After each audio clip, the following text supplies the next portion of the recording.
大家好，ဒီနေ့ကတော့လနဲ့ပတ်သက်တဲ့အကြောင်းလေးတွေလေ့လာကြမယ်နော်။လကို月လဝက်ကို半个月တလကို一个月ပြီးခဲ့တဲ့လကို上个月ဒီလကိုကြတော့这个月နောက်လကိုကြတော့下个月လွန်ခဲ့တဲ့နှစ်လကိုကြတော့前两个月လွန်ခဲ့တဲ့လအနည်းငယ်ကိုကြတော့前几个月月半个月一个月上个月这个月下个月前两个月前几个月လဦးလဆန်းကိုကြတော့月初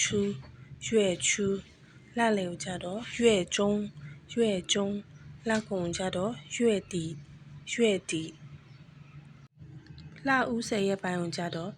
上旬လလယ်10ရက်ပိုင်းကိုကြတော့中旬လကုန်10ရက်ပိုင်းကိုကြတော့下旬月初月中月底上旬中旬下旬ဒီလိုတစ္ဆာအခြေခံလေးတွေကိုထပ်တင်ချင်တယ်ဆိုရင် follow လုပ်ထားဖို့မမေ့နဲ့နော်